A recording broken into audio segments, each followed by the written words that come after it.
নমস্কাৰ মই Maulana Badruddin Ajmal AUDA president কালি এটা প্ৰেছ কনফাৰেন্সত মই প্ৰেছ কনফাৰেন্স কৰা নাই প্ৰেছৰ মানুহ আহিছিল ইসকলে হঠাৎ অখিল গগৈৰ বৰ কথা সুধিছে তে মই কোনো কটাক্ষ কৰি কোৱা নাই বেইজ্জত কৰাৰ কাৰণে কোৱা নাই মহিলাৰ কিমান মই ইজ্জত কৰোঁ নাৰীৰ সন্মান কৰোঁ আমাৰ হাজাৰ হাজাৰ ছাত্ৰীসকল আমাৰ লগত পঢ়ে আমাৰ স্কুলত কলেজত আমি কি সম্মান দিওঁ এইটো ঘূৰে ভাৰতৰ জানে পুৰা পৃথিৱী জানে আৰ মহিলাৰ আমাৰ সম্মান আছে মহিলা মোৰ নিজৰ মা মহিলা মোৰ বহিন মোৰ বৌ মোৰ আত্মীয়জন হাজাৰ হাজাৰ লাখ লাখ মহিলা আছে এইটো মই কোনো বেইজ্জত আপমান কৰাৰ কাৰণে কোৱা নাই বেলে কিছু মিডিয়াৰ বন্ধুসকলে এইটো ইস্যু বনাই দিছে কিয় বনাইছে I don't know what is their intention but যদি এই নিউজ পাই অখিল গগৈ ওয়াইফে যদি মনটো হার্ট হয়েছে দুখ পাইছে বেয়া পাইছে বা কোনো মহিলাই এই নিউজ দেখি যদি বেয়া পাইছে মই সবৰ ওচৰত ক্ষমা বিচাৰি আছোঁ এইটোত মোৰ কোনো লজ্জা নাই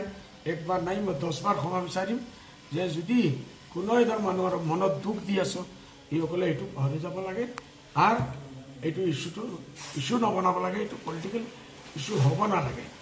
এইটো কাৰণে মই ক্ষমা বিচাৰিছোঁ আৰু একবাৰ নাই 10 বাৰ ক্ষমা বিচাৰিম মোৰ কোনো আপত্তি নাই কোনো লজ্জা নাই ওকে থ্যাংক ইউ ধন্যবাদ নমস্কাৰ মই মৌলানা বদৰুদ্দিন আজমল AUDA প্ৰেচিডেণ্ট কালি এটা প্ৰেছ কনফাৰেন্সত মই প্ৰেছ কনফাৰেন্স কৰা নাই প্ৰেছৰ মানুহ আহিছিল ইসকলে হঠাৎ অখিল গগৈৰ বৰ কথা সুধিছে তে মই কোনো কটাক্ষ কৰি কোৱা নাই বেইজ্জত কৰাৰ কাৰণে কোৱা নাই মহিলাৰ কিমান মই ইজ্জত কৰোঁ নাৰীৰ সন্মান কৰোঁ আমাৰ হাজাৰ হাজাৰ ছাত্ৰীসকল আমাৰ লগত পঢ়ে আমাৰ স্কুলত কলেজত আমি কি সন্মান দিওঁ এইটো ঘূৰে ভাৰতৰ জানে পুৰা পৃথিৱী জানে আৰু মহিলাৰ আমাৰ সন্মান আছে মহিলা মোৰ নিজৰ মা মহিলা মোৰ বহিন মোৰ বৌ মোৰ আত্মীয়জন হাজাৰ হাজাৰ লাখ লাখ মহিলা আছে এইটো মই কোনো বেইজ্জত আপমান কৰাৰ কাৰণে কোৱা নাই বেলে কিছু মিডিয়াৰ বন্ধুসকলে এইটো ইস্যু বনাই দিছে কিয় বনাইছে I don't know what is their intention but যদি এই নিউজ পাই অখিল গগৈ ওয়াইফে যদি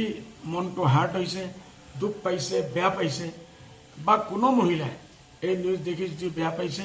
মই সবৰ ওচৰত ক্ষমা বিচাৰি আছোঁ এইটোত মোৰ কোনো লজ্জা নাই